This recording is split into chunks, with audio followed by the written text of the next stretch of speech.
see. They better. No. Oh, yeah. Okay, so first, let's start off by talking about the Chainsaw Awards. You guys swept every category you were nominated for. Damien. As captain, how amazing was that? How did that feel? Did you expect that? Were you just hopeful? Very hopeful. Is this one? You can hear me, right?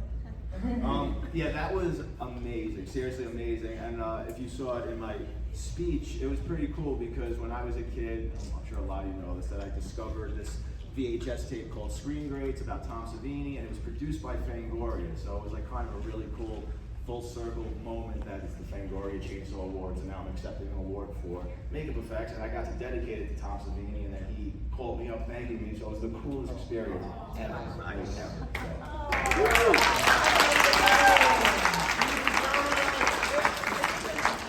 And our star, David, how did you feel about that? I was happy about it. I mean, I was just thrilled. I was like, yeah. Were you like, what? Yeah, I was especially happy for Lauren for getting the award she got, because I mean everybody in this cast worked their butts off, but I think she, of course, went above and beyond. I mean, I just look at the work she did in the water tank. I'm like, that's acting. It's like that you have to do all that underwater, like holding your breath, and it's just she's an amazing performer, and I was so glad that she got recognized for the work that she put into it. Yeah, and underwater acting, looking good at the same time. Like when I'm underwater, I kind of look like a drowned fish. So that's what I was thinking when I was watching that. I'm like, good job. Could not have done that better at all. All right, so this question is going to be for our entire cast, okay? We will start with David, and we will go down, and we'll go back around. And I would love to know, I don't need you, favorite memory of Damien on set. If you want to get your own favorite memory, you can. One of my favorite memories of him on set is because this man works so hard. I'm like, I know we were all exhausted, but I know he was especially exhausted because like we leave set, we can go home and go to bed and stuff like that until we have to be on set. He has to stay up and prepare things for the next day. So there were days on end where he was going probably with no sleep. We would even have to remind him just to eat at times because he's just so focused on what he's doing. And there was this one night we're filming, and he is so tired, he's just sitting there balled up in a chair. And he's just got his head on his hand. He's got his eyes closed. He's like, okay, rolling. Action.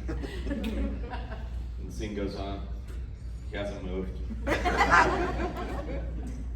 Cut. That looked great. Well, that's the thing. He also trusted the whole entire crew.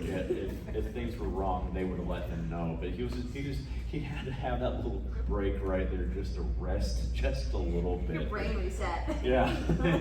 And I thought it was hysterical to watch that happen. I was like, this is amazing. Yeah, I think I have one of those too, actually. It was during your scene. I think it was my scene. You're right. And I remember being like, Damien, like that one part when I did, like, does that work? And he was like, his work's great. I trust you. I'm like, great, okay. No, Damien's the best. Yeah, ditto everything you said. He's always on set. He's always working, and then he's always like has the most heart of anyone ever. Like, it's just. It's incredible to watch you. I love, like, in all the notes, he's very personal. He comes out to you. You can discuss things. I don't know. I was going to say that scene, so that's my scene. That's my scene. Okay, I guess, I mean, honestly, probably my favorite memory is Allie's kill scene, because we spent so much time just with the prosthetics. And I don't know, it was just a fun process. Yeah, and like Damien didn't sleep. And he was like, okay, here's more prosthetics to pile onto you. And I'm like, okay, cool, great, let's go, let's do it. More blood. Okay, great. Awesome. But yeah, I don't even think he slept then. No, you didn't. We no. And then we were so delirious by the end of it that we were taking selfies with Allie's replica. Yeah. Just like, Dancing and stuff. and dancing, yeah. And yeah, you were totally just spoon, you were just all out, cooking, cuddling with Allie. It was great. Anyway. My favorite memory with Disney, I've told this story before, but it's the mashed potato story. You know what I'm talking about. It was really cold in upstate New York, and I was really craving mashed potatoes for some reason. So I went over to the craft station where you have all the snacks and stuff, and I found a bag of mashed potatoes, the ones that you microwave and make.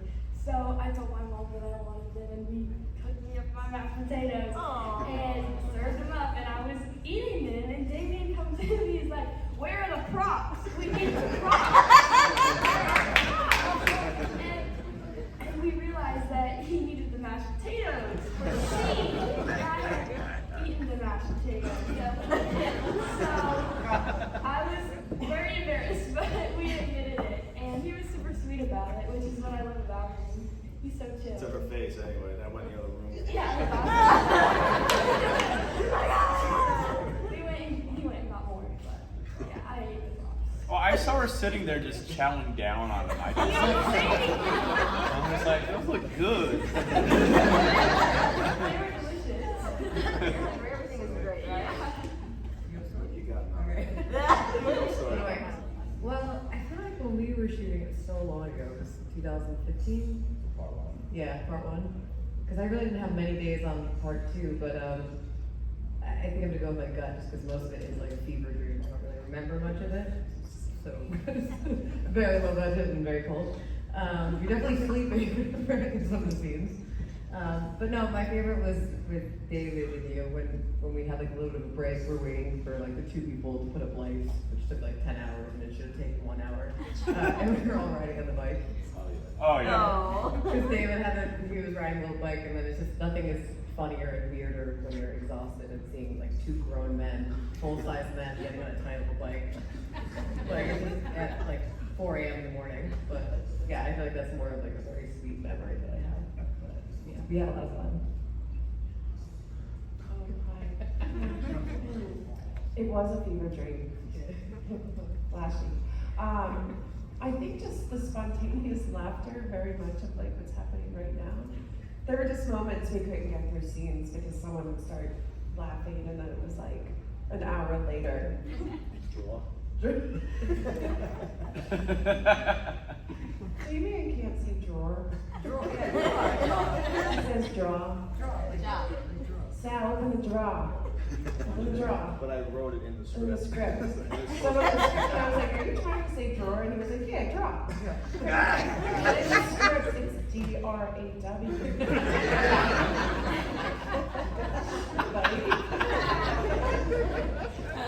They laughed at me. They could not get through the scene. So I was for an hour making fun of me.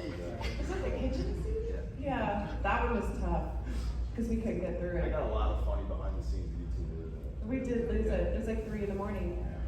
Yeah, that whole scene, it's lit to look like. Oh no, we shot multiple scenes that day, but it was late at night, so we had to shoot that first, and then the next scene was in the morning with the coffee, and we had to blast light through the window at 4 o'clock. Make it look like morning. Yeah, It's tricks. it was fun. Anyway. My favorite part was the Come Cafe scene because I did not know what I was going to be doing when we got there, and when we found out about the Come Cafe scene and how it was a dream and everything. It was so amazing how they took all these props, the ground looked like AstroTurf, and you could see the top of the barn up there, and how they did that whole scene just was amazing when it was all finished, and just all the takes that we kept doing over and over for 12 hours, again, let's do it again, and again, and again, and that arm, the camera arm going around, and we had to keep acting like we were talking to each other, and it was so much fun. This is the best time I ever had on set. We got one here. We got one. And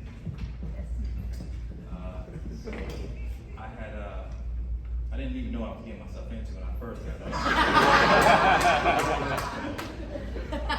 And I remember just walking in Phil's basement and I just see a girl with a whole glue face, gunked up. And I'm like, man, what's going on?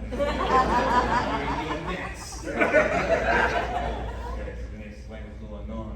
So we finally shoot or whatever, and I'm trying to dial, regularly. He's like, more. Even big. And I know I'm dying. More blood, even more. I'm like, damn. So finally, it was like that was an experience. Like, man, that man's dead.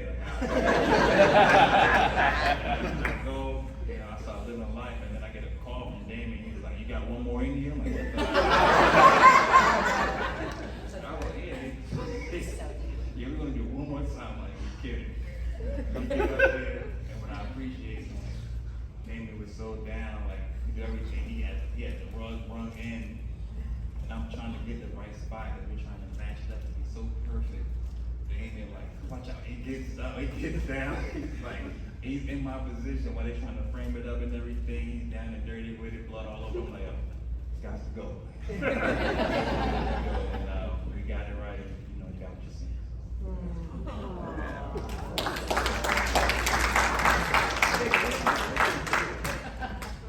Yeah, to piggyback off his story, I walked into Phil's basement. Damien's gonna do my head cast, and thankfully he didn't tell me how long that was gonna take, because I would have probably said no. I had goop all over me and 2 holes to breathe out of my nose, and I think I fell asleep, thankfully. But if he would have explained the whole scenario, I would have probably panicked. So he knew what he was doing.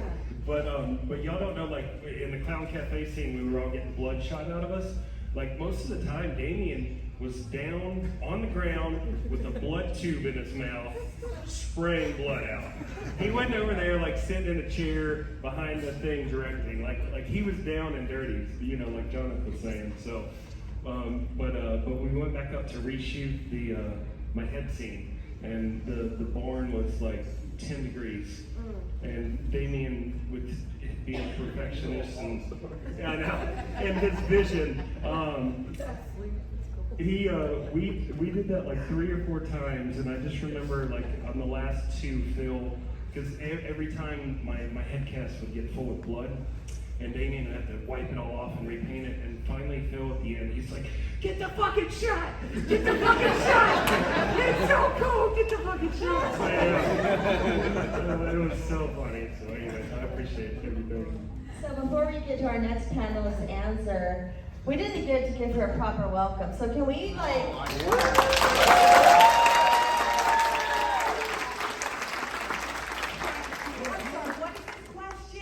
It's about Damien. Well, the stalking began, and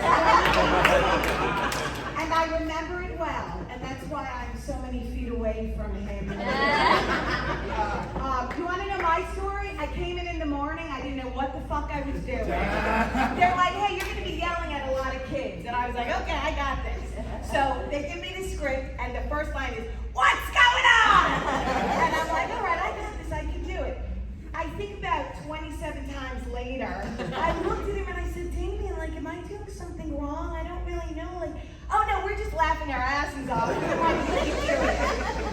And that was my time on set.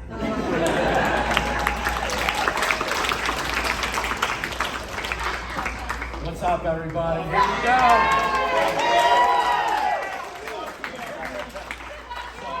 Fuck yeah, girl. So here's my story. We should have called.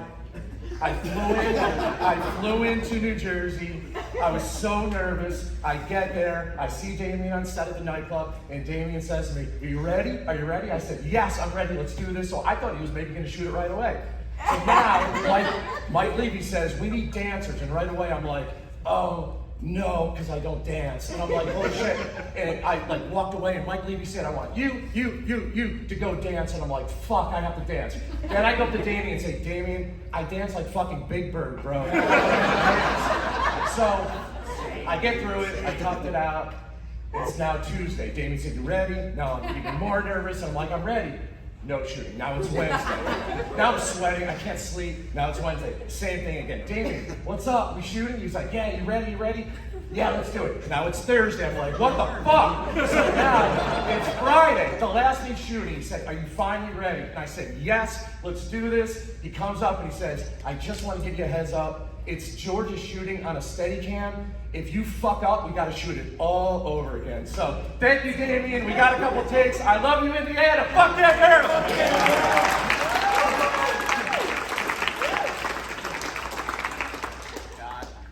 Okay, so my story goes like this. So yeah, I've known the Levys, like I think I co-birthed them along with their beautiful mother Susan, because I've known them for so damn long. So I saw the first Terrifier, y'all, and I get on the phone with Michael Levy. I'm like, what did I just see? Like, this is bigger than Michael Myers or Jason or Freddy. This is amazing. So I'm just super grateful for my cameo. I flew into New York. They got me, went straight to set, waited about 12, 14 hours to shoot this one tiny little scene. And it was the last scene before they were gonna wrap out for Thanksgiving. So I actually had two directors. I had Damien and I had Mike Levy. So that was pretty cool, and I'm so proud of everyone on the stage, and you guys, thank you for your love and continued support. This is just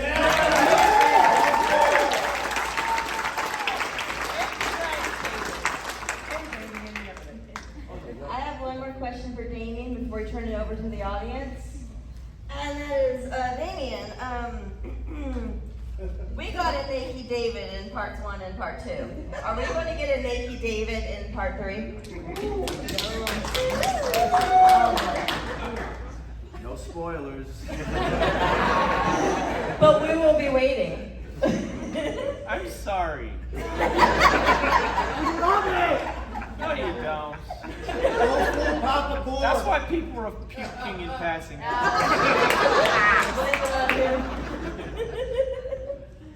You know, when I watched the movie, the person I was watching with did not have a problem with you or you. They had a problem with you. They were like, oh no! What's wrong with you, Summer? You scared them more than Indianapolis did. Just so you know. Good job. All right, audience questions. Yeah, I was curious because I know he's a director, but for a casting director, how do you apply for to do an audition? So how do you audition? Right now, do your De Niro impression. Right now. There you go. I'm just kidding. Knock our socks off. Let's see. Yeah, you're on the spot. Go ahead. This is your audition. If we do announce it, it's going to be in the Art the Clown Appreciation Society Facebook page. If you see an online casting call, so just follow that page. Art the Clown Appreciation Society on Facebook. I'll look it up. Cool. We have a banner, and you can put your camera on it, and it'll take you right to our page. Oh, okay, thank you. We're fancy. Lady in the front, yeah. Was it fun or was it scary? That's a good question. A lot of people always ask me if it's really scary making a horror film. And I will say that it really depends on the people you're working with, I think. Because everyone here, my introduction to everyone here was just, first of all, David reached out to me you messaged me and were like, welcome to the Terrifier fam. And I was like, okay, so he's not a method actor, good. I was like, we're gonna meet David first before we meet Art. So, and everyone was just so fun and supportive and just, everyone was having such a good time that we were able to joke about everything between takes. And I really think that if you don't have a sense of humor horror could be really too intense. So I think that the people made it very not scary to film it. Yeah, filming the actual scenes, the prosthetics are really scary. Seeing myself on the ground mutilated is pretty scary. That's a little bit of an out-of-body experience. Do you remember my first day on set? I'm talking to my mom on the phone, and it's not my turn to film, so I'm like sitting in our sort of green room, and I'm talking to my mom, and I look up and I see his face. He's like in the window like this, and I just like scream bloody murder. That's the scarier part. It's like the in-between things. But no, otherwise, you know, I'm filming and then I turn around and I see this clown with like Q-tips hanging out of his nose, and I'm like, okay, we're fine. Yeah, but no, it's a little bit of both, I would say. I agree, if you have the sense of humor and everybody's so nice, and yeah, it was actually more fun, I would say. Yeah, I'm kind of notorious about pranking people. Yeah. I like to sneak up behind people and scare them. Yeah. I did it probably at everybody on set at some point or another. It's just like, it's a rite of passage, I think. I was risking my life there with Lauren, though, because she has a fear of clowns, and she teaches kickboxing. Right. I was risking my life, because she would be talking to people, and I would just stand behind her and just stare at her, and she would just turn around, I'm like right in her face. I did it a lot. I'm still alive so far. We'll see how that goes in part 3. Yeah. Michael Levy was actually making me laugh because he was telling me, don't laugh, you're being killed, you're being shot, and then David was standing and get a water bottle and shoot me like that. He didn't have the actual Tommy gun. What are we talking about? It was both. I don't know what they're talking about. I did not find David scary at all. No, it was a lot of fun. We had, at least on the first one, we had a lot of fun. Oh, boy. There was like too many videos that weren't allowed to get circulated because we were afraid it would ruin the whole franchise of the movie. Especially with me wearing the boobs. Yeah. You kept reminding me that night that it was extremely cold. Yeah. So maybe that was the scary part. No, we had a lot of fun, and I think that you had a lot of fun scaring people who didn't know we were filming. And I remember we were in a warehouse. Was it the warehouse where you would stand in the window? Yeah. And then like people, it was like random people when you would try to, yeah. Let me explain this one. Some might have heard this. But there was a night, it was when we're actually filming Tara's death when she gets shot in the face, so I was just waiting in the green room, and it was this scary building that we were filming in Trenton, New Jersey, and it's like 3 o'clock in the morning maybe, and there are these two ladies having like a very Jerry Springer argument on the street outside. And I was bored, so like, I'm gonna watch this, and I forgot how I looked. And I had blood all over me, and I just look up and see this bloody clown staring at them from this window in this really scary looking building anyway, and I'm like, hi! And they go running off screaming, and I thought that was it. About 10, 15 minutes later, like Damien and Phil and George, and they're all coming in kind of giddy and everything, like kind of giggling, and they're like, hey Dave, we got someone here that wants to meet you. And I'm like, well, who's gonna come meet me at 3 o'clock in the morning, 4 o'clock in the morning here in Trent, New Jersey, of all places? I'm like, okay, cool. Cool, I'll meet him. And there's like this garage door that rolled up and stuff like that. So they're like, just don't come out till we tell you. We want to surprise you and surprise them. I'm like, oh, okay, cool. And they're like, okay, Dave, come out. So I'm like rolling up the garage door, and I come out, and there's about 15 of New Jersey's finest in full-on riot gear. And my butthole puckered. I was like, oh God, this is where I die. And it's just silence. And I'm like, oh God, this is definitely where I die. Oh my God. And I just kind of squeak out this little like, what's up, guys? And it's still silent. I'm like, okay, I am going to die. And then they just all start laughing their heads off. And go, yeah, if you were the first one that came out here, you would have gotten shot on sight. And I'm like, yeah, I believe you. I believe you. Because what would suck was we had our porta potty right out there. And I'm so glad I had not been in that porta potty when they arrived. Boy. But the best part was there was one of the cops that was deathly afraid of clowns. And they're all just like, hey, Johnny, come over here to get a picture with him. He's like, no, I can't do it. Like, you've got like a grenade launcher on you. I think you're gonna be okay, but I can't do it.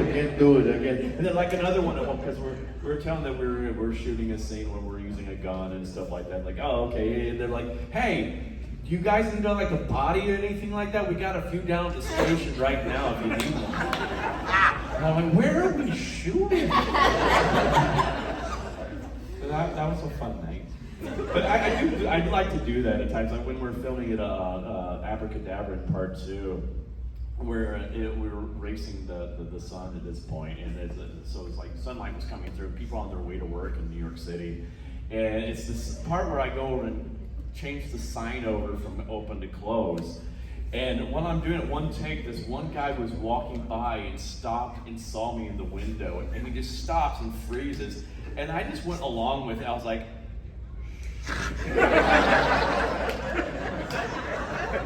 and he just walks away. And our costumer, Olga, was outside when that happened. And so she hears his reaction. He walks away. He's like, what the fuck was that? I love those moments.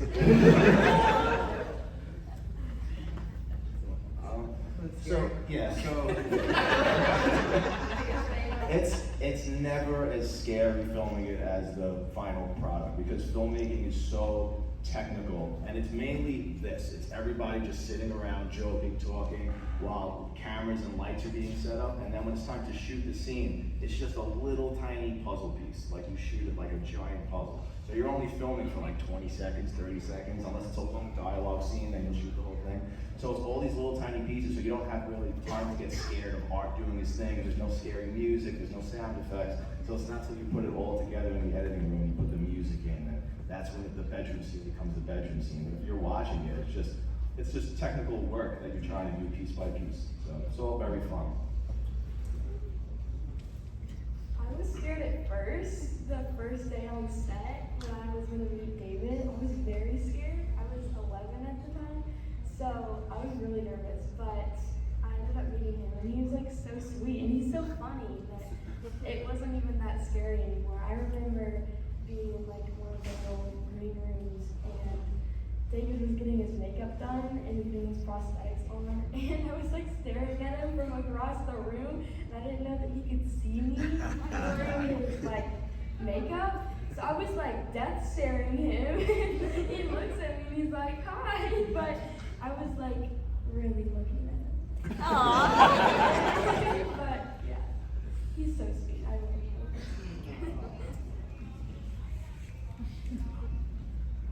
Mine was definitely fun. I didn't know about the classes and everything like that. So all you just hear is Damon leading like, try the other ones on. Put those down. Put the other one on. Put it in your mouth. Yeah, put it in. Blow it on. Blow it. And I'm just like reacting to all this, and he's going full throttle every time. And I'm like, oh, this guy's pretty good. Pretty good. And like Damien said, it's not till you put the full piece together, because even doing it, I had no idea it was gonna have that effect. So I'm watching myself, and I, laughed out loud. I'm like, it's just pretty fun. Definitely fun, not scary.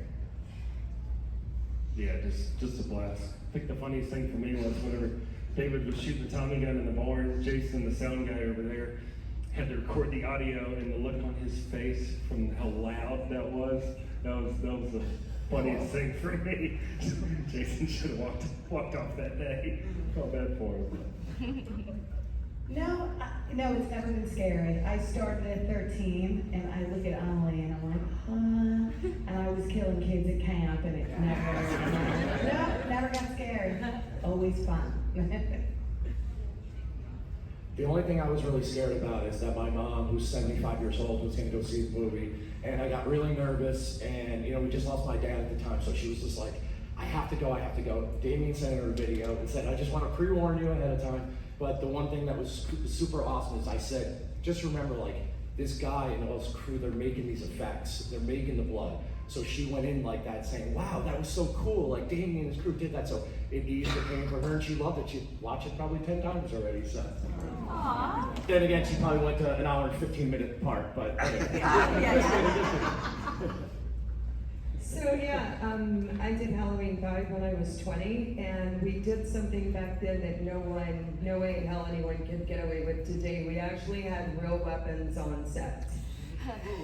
So thank God for our amazing Michael Myers, Don Shanks. He was a professional stuntman, and I felt safe and secure having Don right there, but it was still a little, it kind of messed with your mind that all these these signs and these pitchforks and everything's freaking real. So, you know, yeah. I saw the movie first time last night. Thank you. That's 2 hours. I'm watching the movie. I'm like, no, did this.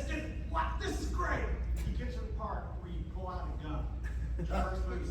I'm like, he had a gun all this time. Where did he have the gun? I want to know what was the story behind the gun. He like, hey, Indiana Jones did it. Let's just pull out a gun and shoot him. What was the story behind that? Yeah, it started. I had him use a gun in the short film Terrifier that was put in All Hallows Eve, and just at the time I was trying to experiment and do, different takes on the slasher, and just gun culture at the time. It was just a lot of shootings, and it was so scary. It was so prevalent. I was like, can I put the gun in the hands of a character like Jason or Freddy and actually have it be scary the way they use a knife? I was like, I'm just gonna try this out. So then when it came time to shoot Terrifier, the movie, I thought that would if that just comes out of nowhere, and that's sort of his contingency weapon in case he's really just like his back's against the wall, he's in a corner. At that point in the movie, it's just, I knew it would be such a cheap, nasty trick for him to do, and it was gonna piss off a lot of people, which it did. It was very polarizing. Some people love it, some people hate it. But that's just his MO, is just being so unpredictable and nothing's off limits. He'll use anything, and he is a very cheap character. So, yeah, I like it. I thought it could work. Because again, he doesn't just use it as, to just kill her. He uses it to torture her, right? So he just keeps shooting her in her leg and her side, and then once he does kill her, then he just finishes it off, just shoots her 10 times in the face, Art the Clown style. So yeah, he can use it like a slasher. Hi, I'm Eddie. I'm addicted to the Terrifier. What's up, man? What's going on, guys? Listen, you guys are blowing up. You're getting awards. People are winning awards for your artwork and such. My question for y'all is, what is the most thrilling and exciting thing as everyone's blowing up and everything's taking off and your careers are just skyrocketing? I mean, getting to experience what they're going through now is better than anything that's happened to me, honestly. They're all such amazing, talented people. They all deserve this notoriety, and I love it. And we get to always come to these and hang out now, and it's really becoming like a family, so that's the best part, honestly. Yeah, you don't always see the hard work being paid off in life in general, and I just love the fact that I can see Damien's work really get, everyone's, but his vision, his fucked up vision, I've really seen it finally, it's getting its day, and I'm so proud of him. Yeah, I want to second that, because David and I and Jen and Catherine were in it in 2015, and it's one of those things where you go into a film like that, there's not a lot of money, you're like, all right, no one's gonna see it, and probably just some coverage, it's not gonna be that great, right? Because you're thinking there's not really enough to do something. And then when I saw the film, I was like, this man is a genius. He's an absolute genius, and it is, it's true. And all these years later, to see even just the first film going into the theaters this summer, it's never been in theaters, and to see him get the recognition as a filmmaker, it's really unbelievable, because this man did not sleep. This man was producing, writing, doing all the special effects. His commitment and passion has been so inspiring over the years as we are actors and filmmakers. So that's been really amazing. And again, just being here, I never came up to the horror genre, so meeting everyone, learning about why you love horror, it's been really expansive, and I'm really grateful for that. So, back to this one.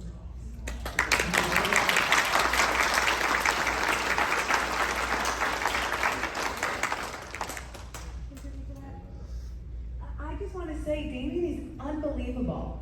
He's it should be also not only art appreciation, but Damien Leone. Look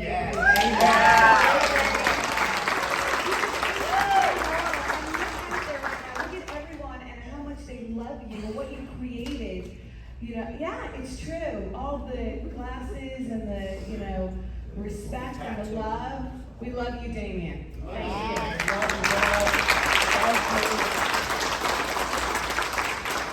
For those of you who have seen people walk up to you with tattoos of you on them, how was that? How was that experience for you, little Emily? Have you seen that yet? It's crazy. I just saw, because I've seen photos of him, but this is my first convention where I've seen him like in person, and that is crazy. I never went into this thinking that it was gonna get the reaction that it did, and I'm so happy that it did. And I'm just like, I don't even think it's registered that like people are putting my character on their body forever. Like that's permanent.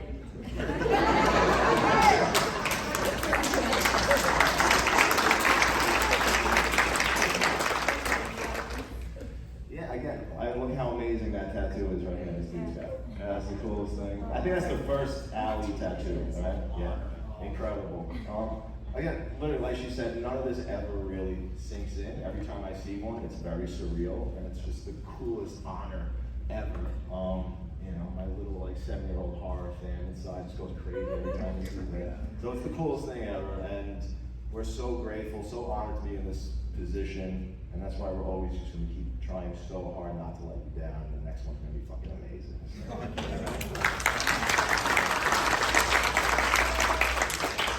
It's insane for me to see this. I remember like when we first started, like after the first film came out, when the first tattoo we saw, we freaked out about. We're like, holy crap, someone actually did that. We're like, what?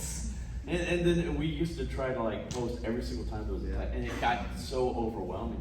There's no way we lost count because we were trying to keep tally to how many tattoos there were, and it was just like it just boom, boom, boom, boom, boom, boom. And every single one I've seen has been completely different, and I'm amazed with the ones that are just so like so like lifelike, detailed, like photorealistic.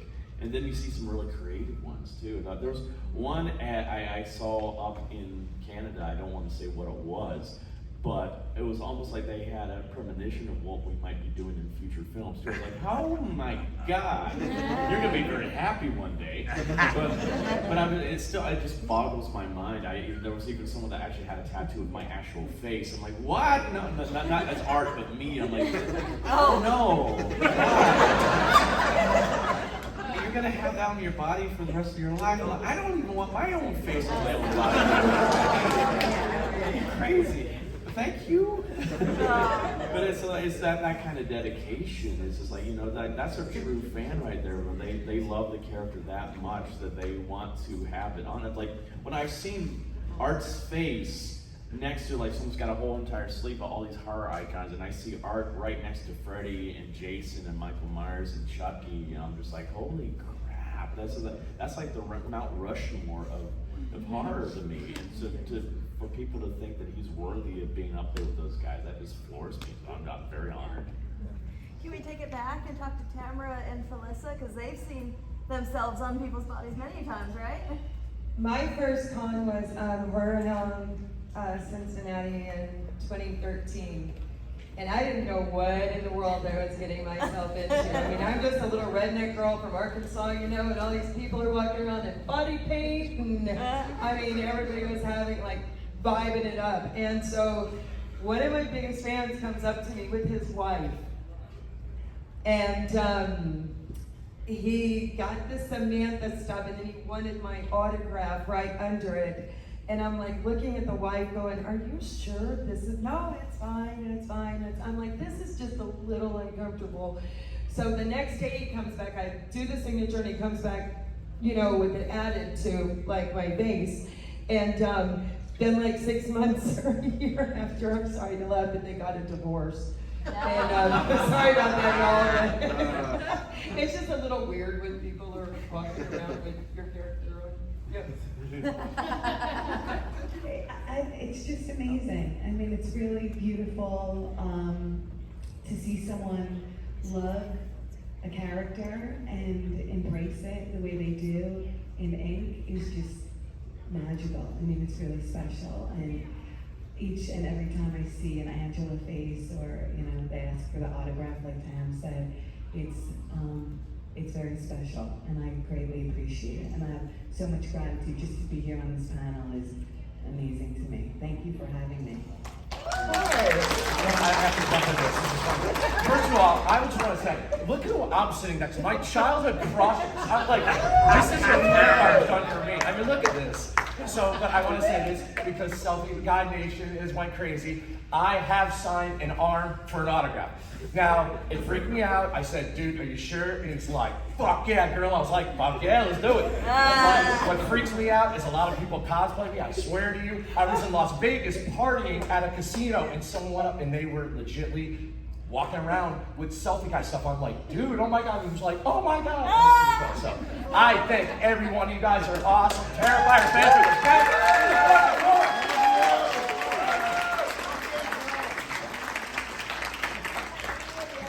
Members seen ink of your characters? Oh yeah. Yeah? Okay. Yeah? And how is that for you?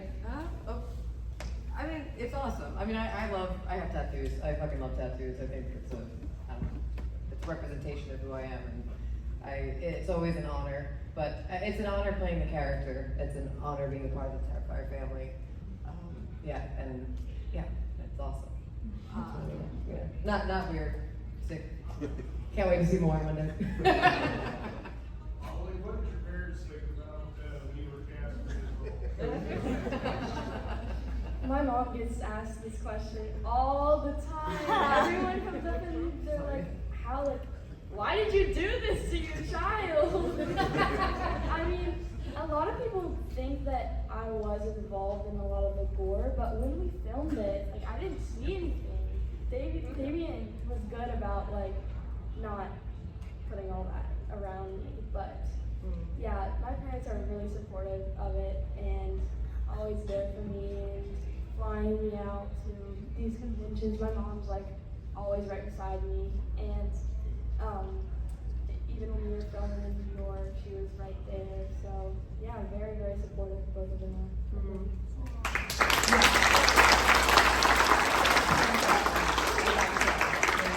All right, I know I said one more, but I know Cass over there has a question. Yes, for Carrie McGuire. Ah. I just want to know, how does it feel to be now forever known as Swiss cheese titties? Oh.